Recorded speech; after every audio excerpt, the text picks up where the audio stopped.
The first troop stands in front of the flesh capsule Muzan is locked in, along with Tamayo. They see that they are unable to reach it as it is suspended over a steep fall into the depths of the Infinity Castle. One of the Demon Slayers suggests that they should slice at the outcroppings of flesh.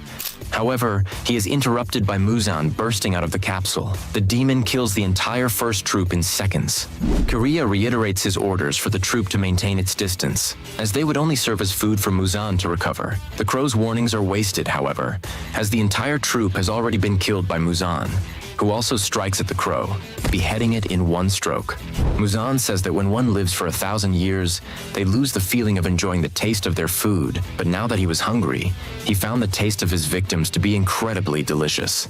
He thanks Kagaya Ubuyashiki for unwittingly preparing this feast for him, and says that he is unaware of which of his children lead the Demon Slayer Corps now, but they are quite superb. He thinks that he might turn the new Oyakata into a demon to replace his now dead subordinates if they bow before him, and he holds up Tamayo's severed head. Korea orders the second troop to retreat at once to prevent Muzan from recovering any more of his strength by eating more people. Meanwhile, Muzan gloats to Tamayo and says that her medicine to cure demons and turn them back into humans had failed. The woman responds that this would be the day when Muzan would finally go to hell. The demon flippantly responds that hundreds of people had said those same words to him before, but they had yet to come true. Tamayo tells him to give back her husband and children, and Muzan coldly looks at her and says that in that case, she could go and join the family that she had killed as he crushes her head in his hands.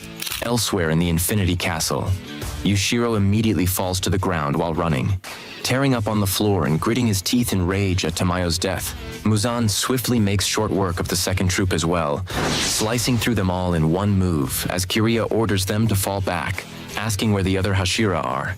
Muzan says not one of them was of use to him as he killed them, and declares that he will end the Demon Slayer Corps on this night.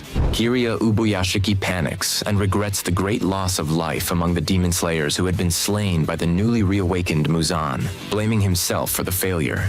He begins to lose focus on what is around him and fears that he has wasted the years of effort by his predecessors. Kanata, though, slaps him out of this, much to their sister Kina's shock, and yells at him to keep himself together and issue his next orders as the battle is still ongoing. Realizing his father and forefathers had gone through all the same pressure, Kiria recomposes himself and orders for his reinforcements to be sent to Muzan's location and to focus their power on one point to get rid of Muzan once and for all. Kanata heads back to her seat, and Kiria thanks both his sisters for being there to support him. They both tearfully accept his thanks.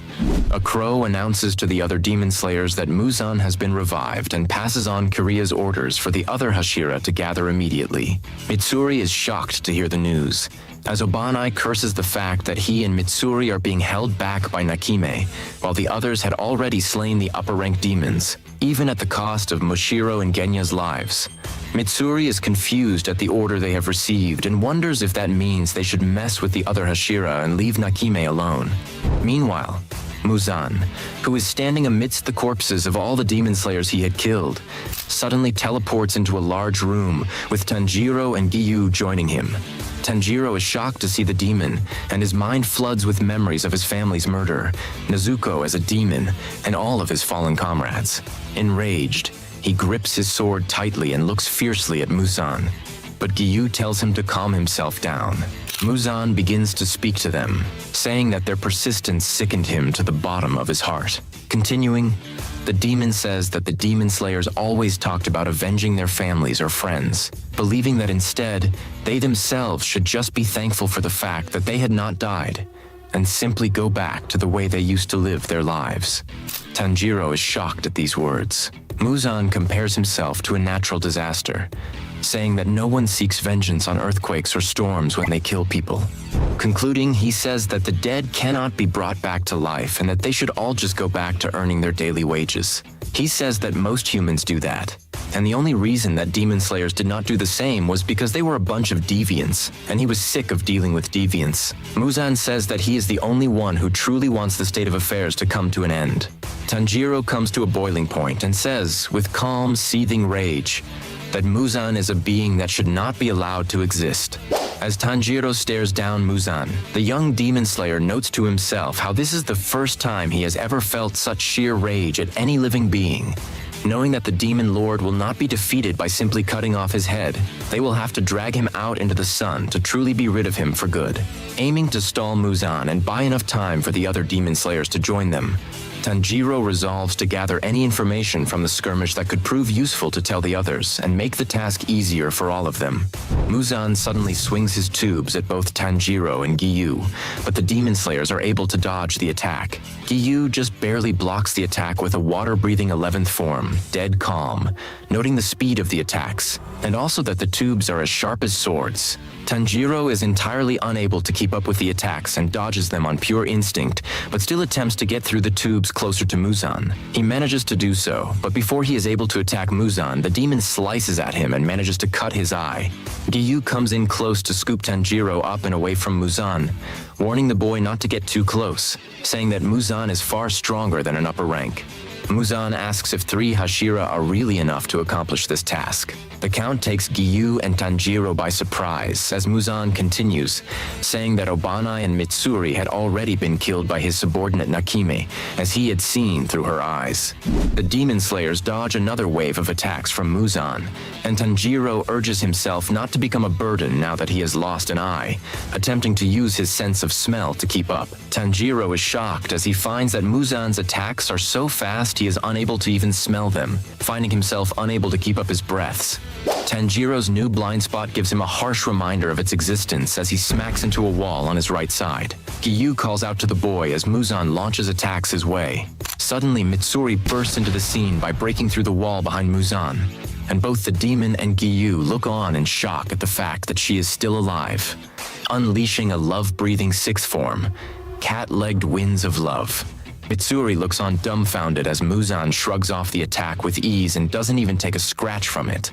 While this happens, Obanai picks up Tanjiro and orders him to fall back instead of being a burden, to which Tanjiro is grateful that Obanai and Mitsuri are still somehow alive. Obanai does a double take in shock, telling Tanjiro to worry about himself first. Muzan wonders how the 2 Hashira he had seen to be dead could still be alive.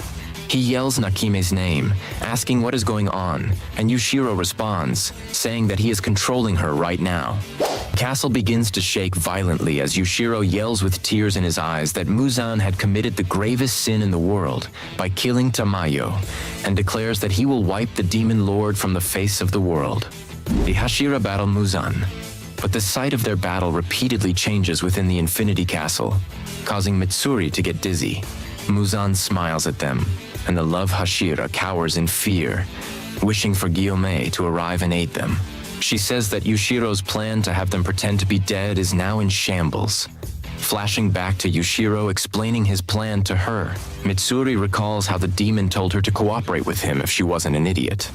She said to herself that she wasn't one, agreed, and Yushiro told her to distract Nakime so that he would be able to sneak up behind her and take control of her mind, showing her a false vision to feed Muzan of all the Hashira being dead so that they would be able to storm him at once, catching him unaware. Back at the battle with Muzan, the landscape continues to rapidly change as the Demon Lord identifies that Yushiro is controlling Nakime. He attempts to wrestle back control of Nakime's mind from Yushiro, and manages to weaken the young demon's hold, even beginning to spread his cells to Yushiro's hands. A demon slayer next to Yushiro offers to be eaten by the demon to strengthen him and give him a better chance against Muzan, but Yushiro initially rejects this notion. Muzan's attention is suddenly brought back to the battlefield as Giyu and Obanai attack him with water-breathing 4th form, Striking Tide, and serpent-breathing 1st form, Winding Serpent Slash, respectively. Yushiro begins to fight back while Muzan is distracted and manages to have Nakime change the battlefield again, leaving Muzan and the Hashira falling. As he falls, Muzan reaches forward and clenches his fist, destroying Nakime's skull. Sensing that the castle is soon going to collapse, Yushiro attempts to transport all of the Demon Slayers out of the castle before it is destroyed. The floor reappears beneath them all again as the Demon Slayers continue to fight against Muzan and dodge his attacks. Tanjiro gets hit by one of the attacks and his right shoulder begins bleeding. The castle begins to creak, and Obanai senses that it will soon be destroyed, noting that if it happens, only Muzan will survive. Muzan launches an attack at her, taking her completely by surprise. Tanjiro rushes forward to intervene and swings his blade, flinging a demon slayer's broken sword straight into Muzan's head, taking the demon by surprise and infuriating him further. The castle finally stops moving as it bursts through the ground to the outside, flinging them all to the surface. Tanjiro regains consciousness and sees the night sky above him, finally back at the surface after Yushiro had worked so hard to get them all there. Realizing that they are in the middle of a city, Kirya Ubuyashiki sweats, saying that they were flung much further than he had expected. He asks his sister how long until dawn, and she tells him that there is still an hour and a half before daybreak. Kirya's eyes widen at the knowledge that there's still so much longer left. A crow tells the demon slayers how much longer they have until dawn. Taking note of this, Tanjiro looks around to confirm that his comrades are doing all right, relieved that the Hashira who had been with him are all safe. Tanjiro moves out to find Muzan. Suddenly, the demon lord bursts through a pile of rubble, sending it flying in all directions. Enraged, Muzan taunts the demon slayers and dares them to keep him there until dawn if they can even do so. He launches a wave of attacks that the Hashira all evade and then begin to attack Muzan. Obanai with serpent-breathing third form, Coil Choke, and Mitsuri with her love-breathing second form, Love Pangs, and Giyu with water-breathing eighth form, Waterfall Basin. Obanai manages to slice through Muzan's neck, but is surprised to see that his blade goes through the demon without causing any damage. He realizes that Muzan is regenerating instantly. Muzan resumes his attacks on all the Hashira, but he is pushed back by the junior demon slayers who wish to give their lives to take out Muzan. All of them begin attacking him together, quickly making an opening for those who are able to fend off Muzan, giving them a chance to survive. The Hashira are horrified at the chaotic battle scene and their subordinates being killed one by one to protect them. Tanjiro struggles for air, unable to keep fighting due to the pain of his wounds. Muzan explains that those who die immediately from his attacks are fortunate, for even a wound would be fatal. Those who die from them will suffer greater pain. He nods towards Tanjiro as the boy lies on the ground writhing in pain, with a tumor growing out the entire right half of his face. Muzan says that he mixes his blood into all of his attacks, and tells Tanjiro that he won't become a demon since the concentration of his blood in his attacks is too high. He would be poisoned instead, destroying Tanjiro's cells and ending him. Tanjiro continues to struggle in pain, and Muzan declares that the boy is dead. Giyu, Obanai, and Mitsuri continue to battle Muzan. The tumor can be seen growing just above his eye. They are all struck by this, but Muzan unleashes another flurry of attacks and commends them for still being able to move, noting that those with Demon Slayer marks would not fall so easily. Mitsuri's wound flares as she is unable to move, yelling at her two companions to protect themselves. Muzan's outstretched whip is suddenly cleaved off by Gyomei to Mitsuri's relief. The stone Hashira apologizes for being late as Muzan recognizes him as the demon slayer who slew Kokushibo. Muzan is suddenly taken aback as he is sliced clean down the middle from behind by Sanemi, who also flings a few bottles of oil towards the demon. Muzan slashes them, getting drenched in the liquid. Sanemi backflips away and lights a matchstick, throwing it towards Muzan and setting him on fire. Muzan cries out that Sanemi played a dirty trick, to which the Hashira responds that it's the perfect fit for the demon, saying he will grind him to smithereens. Yushiro injects Tanjiro multiple times with the antidote to Muzan's poison. The demon slayers around him ask if injecting Tanjiro so many times is safe for him. He quiets them and says that Tanjiro's condition has been worsening since Muzan struck him. The demon slayers try to free Tanjiro's katana from his hands, but he has a very tight grip on it. Yushiro takes this as a sign that Tanjiro still has the will to fight. Suddenly, the demon slayer holding Tanjiro's head yells out, saying that he felt his pulse return. They attempt to wake him up, and when one of them mentions that Muzan might get away, they are all completely stunned as Tanjiro's katana begins to creak, and his grip on it tightens considerably, and he jolts back awake. Back at the fight with Muzan, a Kakushi hidden out of sight peers over to see how things are faring and hopes that they might hold out until dawn. Gyomei cleaves off the left half of Muzan's torso, and Sanemi rushes over to a pile of seals on the ground and puts one on his forehead. As soon as he puts it on, he can see Kanao, Zenitsu, and Inosuke. Inosuke declares that he wants a bright red blade like the Hashira. Sanemi launches the wind-breathing 7th form. Gale sudden gusts towards Muzan. Gyomei is relieved at the arrival of the new fighters, as it allows him to concentrate more. Looking into the transparent world, he sees that Muzan has multiple hearts and brains, and thus will not die if they chop his head off. He also knows that they move around his entire body, making it difficult to actually strike them. An idea suddenly strikes him. If the others could also see Muzan in the transparent world, they would be able to strike the organs simultaneously. He calls out to the others to look closely at Muzan's body and see if their vision changes. Obanai is able to do so and is shocked at the sight. He doesn't have long to ponder this idea, however, as Muzan launches a devastating attack in all directions, crushing everything around him. The Kikuchi is shocked at the sound and looks over again to see what had happened. He is dumbfounded as he sees Muzan standing alone in the heavily damaged surrounding area, looking right next to him. He is even more baffled as he sees Gyomei knocked into the building he is hiding behind, having lost his leg. His horror only grows as he sees Sanemi flung into the upper story of a tall building, while Obanai, Zenitsu, and Inosuke are all unconscious in the rubble, and Gyu's sword arm has been severed. Kanao's sword falls to pieces as her seal falls off, and she falls to her knees with Muzan right in front of her. She tries to urge herself to stand up and attack him, but she can only stare transfixed at him in fear and shock. The Kikuchi rushes from his hiding place to attack, but Tanjiro interrupts Muzan's attack with the Hinokami Kagura, Beneficent Radiance, cutting off Muzan's arm, and Muzan looks at it in concern, as it does not grow back immediately. Tanjiro apologizes to Kanao for being late, handing her off to the Kikuchi.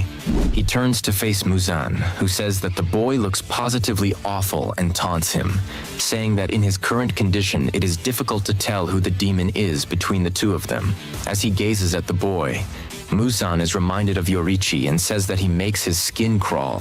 Tanjiro challenges Muzan, saying that they should finish it all.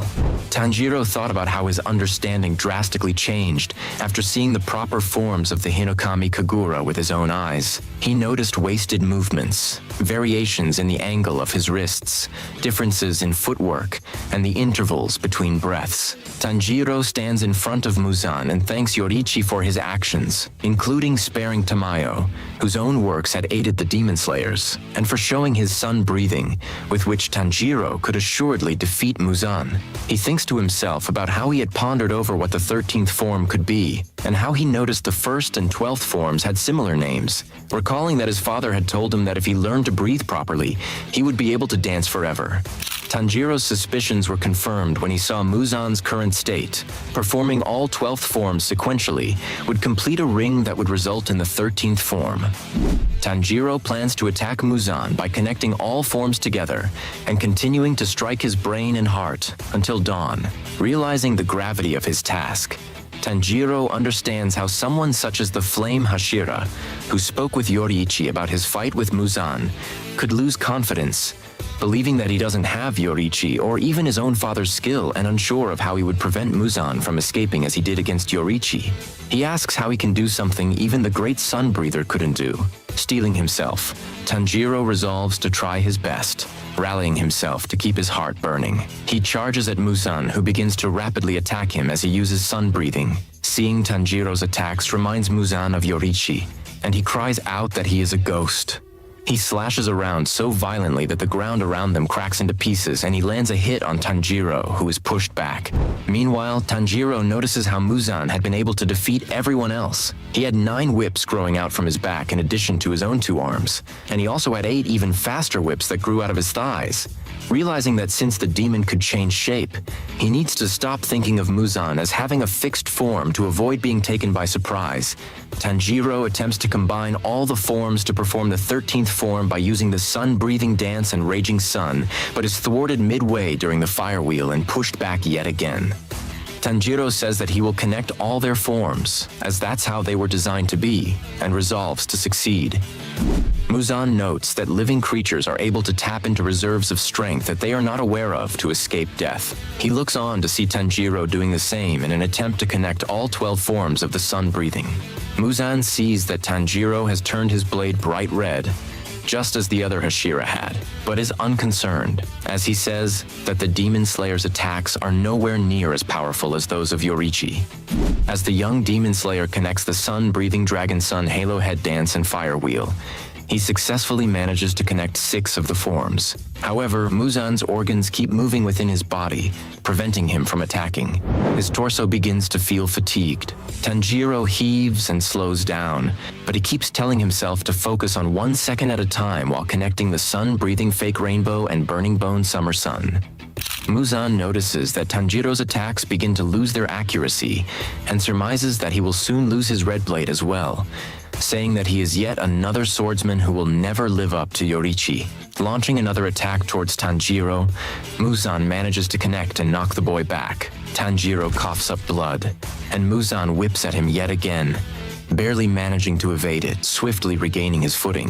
Tanjiro resumes his task of connecting together all forms of the sun breathing. Muzan jerks his head to the side as he hears a crow announce that there are 59 minutes until dawn. Tanjiro continues by using sun-breathing solar heat haze, beneficent radiance, clear blue sky, fire wheel, raging sun, and flame dance, yelling at Tanjiro to stop jumping around. Muzan attempts to attack the young Demon Slayer again with renewed ferocity, but Tanjiro dodges his attacks with sun-breathing Fake Rainbow and follows that up with dance-setting Sun Transformation, Burning Bone Summer Sun, Dragon Sun Halo, Head Dance, and Sunflower Thrust. With that, he successfully connects all 12th forms of the sun breathing, and with renewed hope, he determines to keep doing so until daybreak with even greater speed and accuracy. Meanwhile, Tanjiro continues to connect the different forms of the sun breathing to defeat Muzan as he matches blows with the demon. His left sleeve is ripped off, and he dodges back to avoid the attacks, seeing that it is not enough to merely connect the forms. Tanjiro realizes he must accurately target all of Muzan's hearts and brains. However, just as he attempts to see through Muzan to be able to do so, he almost blacks out due to lack of oxygen. Shocked at this, Tanjiro quickly attempts to regain his bearings and sniff Muzan out instead, but slips and is almost hit in an attack from the demon before Obanai intervenes and scoops him out of harm's way, quickly dodging all of Muzan's attacks. Obanai successfully carries Tanjiro out of danger. Tanjiro's vision clears up, and he is overjoyed to recognize the striped Haori of Obanai.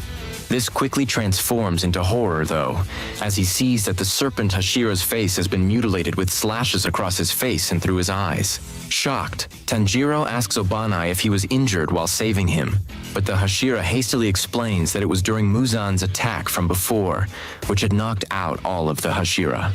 Continuing to dodge attacks from Muzan, Obanai tells Tanjiro to quit worrying about the others. As the boy offers to help out, he says the vision impairment will not affect him greatly, as one of his eyes has always been weak, and he has a snake friend, Kaburamaru. Confirming that Tanjiro has recovered, Obanai lets go of the boy and quickly engages in battle with Muzan.